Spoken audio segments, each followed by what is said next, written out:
Hello everybody, welcome back to my channel. My name is Queenie, for those who don't know me, reviewing Married at First Sight UK Season 9, episodes 27, 28, 29, and 30. I'm so sorry. I'm so sorry. These last few episodes have been such a bore for me. So yeah, I didn't watch when they came out. I had to catch up over the weekend, and here we are now. So hopefully you don't flog me. Thank you very much. Before I get into it, please make sure to like this video, subscribe and hit the bell, and leave a comment down below. So even though I am technically recapping 4 episodes, it's going to be quite condensed because we can pretty much sum up those 4 episodes in about 10 minutes, okay? But I'm going to go in order of the commitment ceremony and then talk about what the couples have been going through in the episodes prior. So we're going to start with Luke and Amy. Luke has a lying problem. Okay, little Pinocchio got a problem. We know with that whole like, oh, Lacey and the classy thing, and then he changed his mind and said whatever. I don't even understand his rationale. Basically, he was just saying he wishes that Amy was more free with him. And it's like, if that's what you wanted to say, like, just say that. And if you don't really know what to say yet, just pause and think before you speak. Like, maybe that's your issue. Like, just stop and think. Just stop and think. He then tries to make things up to her by cooking her breakfast naked. She complained about the fact that you make everything sexual and now you're making breakfast sexual. Now, don't get me wrong. If they were in a legitimate marriage and there were no cameras around, I'm pretty sure this would hit. But because they're in an experiment and she already said, you're doing too much, he has to dial it back. He has to dial it back. So he gets called out at one of the dinner parties by Sasha and Ross because they wrote anonymous letters. And yeah, he wasn't a fan of that. Basically, he thinks that he's doing his best, but everybody thinks that he's a performer. Even Amy thinks that he's a performer. And he further proves that on the homestays because he sees a picture in his apartment about with him and another worker, a woman, and he cuts it. But then he tells Amy, oh, it was printed that way. That's such a deliberate lie. Like, that's such a choice, you know? That's not even oh, something slipped my mind. It's, I'm going to deliberately tell you a false narrative. Sir. And this just keeps going and going. He keeps sticking his foot in his mouth, saying the wrong thing, like saying she looks better. Well. Because he said she looks better now with the work that she's had done. And I mean, isn't that the point of getting work done? Like, he didn't say it in the best way, but like, is he wrong? I don't know. Anyways, yeah, they had a big blow up. He took off his ring and I would have thought this was the end of them, but here they are. This is the furthest you two have sat apart from each other. You have to consistently be truthful if you want to establish any amount of trust. It gets worse. Jeez. Just found out my husband's a butler in the buff, which he told me he wasn't. Why are you ashamed about it? I'm not it's your ashamed job. of it. I'll talk about it. I'm not ashamed of it. He's the liar. That's how you introduce me to your friends. So the experts want Amy to accept the role that she plays in this relationship. She is very nitpicky when it comes to Luke, and they say that she doesn't provide a safe space for him. Now, I do understand that. However, if I was partnered with a pathological liar and somebody who consistently crosses my boundaries, somebody who expects classiness from me, but at every point says a lewd joke, like, why would I be a safe space for that person? Why would I be a safe space for that person who crosses my boundaries? That person who has double standards for me. That person who is a pathological liar. White lies or not, there's no need to lie the way that Luke lies. Safe space for that? Hell no. Hell no. So she decides that she wants to leave, I think. And he says he wants to stay. The way the process works, if one person stays, they both stay. I would be so upset. This man had a whole tantrum, took off his ring. I'm single now. Okay, so be single. Why are you now saying you want to stay? Ew. Anyways, they'll be here for 1 more week. Moving on. We have Nathan and Lacey. So if you remember, Nathan had a frosty-ish welcome from Lacey's mom and sister because of the whole vegan cooking chicken thing. Oh, your food is bottom bin, whatever. This time around, they're so excited to have this man in their home to do all the housework stuff, and he's basically like a husband to all three of them. Mama was flirting hard. She was massaging his shoulders while he was painting the wall or something, and I'm like, this is so odd for so many reasons, but whatever. Lacey opens up about the fact that she's still struggling with him having ADHD. The mom helped bring some perspective to Lacey because she has a daughter who has ADHD, so she's had to learn that they process things differently, whatever, right? On the couch at the commitment ceremony, it seems like these two are the ones who have the best potential leaving this experiment. If I felt sad, I'd let her know. So if I don't, then you're sweet. Yeah. Like, for example, if I go off into a daydream, she might think in her head, am I thinking about her in a negative way? Just getting to know what works for your partner. Lacey needs to hear your voice, not your silence, because it's never going to be too much for Lacey. No. You should be thinking, how can I over-communicate? I do, but I do it more. You know, I'll keep giving you a bit of reassurance. Yeah. It's so interesting to see how far these two have come. I mean, the honeymoon was a little bit tumultuous, but even that, not even tumultuous. That's too harsh of a word. It was a little rocky. It's a little bit rocky. But the reason was because Lacey was trying to understand the way that Nathan thinks. And through the process, she has been learning, so that's good. They do say that the distance is less of an issue now than it was before. And they're on the cusp of being in love. So yay. Happy for them, I guess. Do I see them working long term? Obviously, based on an edit, guys. Like, don't take this seriously. Yeah. I do, but something about Nathan, I don't fully believe his investment in this relationship, but he claims to be almost there with her. So if they say it, then we're gonna take it as the truth. Next is Sasha and Ross. Now they have had a tumultuous week, okay? Sasha got to meet Blue, which is Ross's daughter, and it started to sink in like, oh my gosh, there's a lot of responsibility when it comes to being with this man. Like, I want to be around him, of course, but I also want to be around my family, and I can't take him away from his family, but also I don't want to be taken away from mine. Reality is really starting to sink in for her. And then when she met up with her family and Ross was there, she got really emotional. She also did say that a concern for her leaving her family is that Ross has a temper. And if she doesn't have a support system, it's not going to be good for her dealing with Ross on her own. So they end up having a little fight. Don't really know what the fight was about, but he was throwing stuff again. And it's like, sir, this cannot be a habit for you. This can't be a pattern. What are we doing? At your big age, you're throwing things out the pram like a toddler? Whoa. Whoa.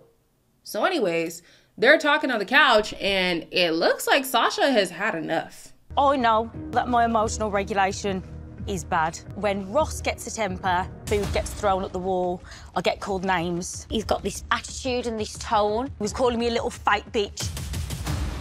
He doesn't even feel remorseful when he reacts the way he reacts. It can't be just me. I'm not flipping for no reason. If they want to come to an argument, we don't want to stop. You're both seeing red. The conflict is elevating. I'm not hearing any examples of either of you taking accountability for what's going on. That I don't even mean it. Just when I get angry, I just say some fucking stupid things, really. Sasha does admit that she is argumentative, and I'm glad that she copped that because she is. But Ross's temper? Like, it's one thing to be argumentative, but to have a temper tantrum as a big man like yourself, that would never work for me. That would never work for me. I can be argumentative too. And one thing about me, if I'm convicted by something, it is very hard to convince me otherwise. Very hard. So I can see why that's a problem, but I feel like the temper is a bigger issue than being an argumentative person. I believe that. Maybe I'm biased. I'm probably biased. It is what it is. So he does apologize. Sasha does accept his apology, but she does say that this pattern of behavior is concerning for her, and she's no longer as sure of the relationship as she thought she was before. They do say that they love each other, they have love for each other, and they want to fight for their relationship. If you ask me, a toxic relationship is not worth fighting for. It's not worth fighting for, okay? It's one thing to have like a disagreement here and there, but their arguments are fights. Like, obviously not physical, but it's explosive. Why would you want to fight for that? I don't know. To me, it's not worth fighting for. I think she said leave and he said stay, which means they gotta stay, but I think that they should leave. I also want to know, like, when did this happen between them? Because it wasn't always like this. Like, they seem to be happy-go-lucky. But then again, I did say at the beginning of the season, the couples who just seem so happy out of nowhere, there's things going on under the surface. And clearly there's been things going on with these two that we haven't seen. And it's come to a head in the recent weeks. So I'm curious to know, like, what the hell has been going on? Because I think there's more to the story than what we're being told. But anyways, next is Adam and Pauly. Throughout the week, Adam has been saying that Pauly is selfish, that he has done a lot of the heavy lifting when it comes to changing his behavior to make the relationship better. She says he's the one who had to do the work because he wasn't even giving her the bare minimum. Now, his rebuttal was, I told you I wasn't there emotionally, and you basically made me open up when I wasn't ready to. Not wrong. I don't know why this couple is still in the process. I really don't. I don't know. Even the experts are trying to make it seem like, yeah, you've done so much work, Adam. Like, please, can we stop? Can we stop? I don't buy this relationship at all. But anyways, he was being nitpicky during the week. She was trying to cater to him. And as she was catering to him, this is when he was like, oh, this is the side of you that I like. Like, it's just, this relationship is a waste of time. So the first stop was Adam's. There was clearly no room for my stuff anywhere. Didn't feel comfortable. I was just a knob, and I apologise. It did get sorted, but just not until after another bust up the next morning. Were you able to see Adam fitting within your family? Oh, absolutely. I've never been made feel like so comfortable, and like it was actually really nice, wasn't it? One very patient man, very understanding. I was like, you're like a completely different person. You chilled, like you're giggling, you're smiling. We just gravitated towards each other even more. So Pauly brings up the fact that she thinks some of Adam's actions in the recent weeks have been disingenuous because she called him out on not being as emotionally available and expressive as somebody like Steven. He's been disingenuous this whole time. Actually, not true. Not true. Not true. When he was saying he don't like that girl, that's when he was the most honest. That's when he was. When all of a sudden the tides turned, the tables turned. No. That's what I don't believe. I think this is him being disingenuous. Absolutely. They say, what do they say? I forget. The experts commend Adam on the progress he has made. During the week, Pauly's friend said a sentiment that I agree with. If somebody is working from the negatives and then works their way up to zero, is that really worth commending? I don't think so. I don't.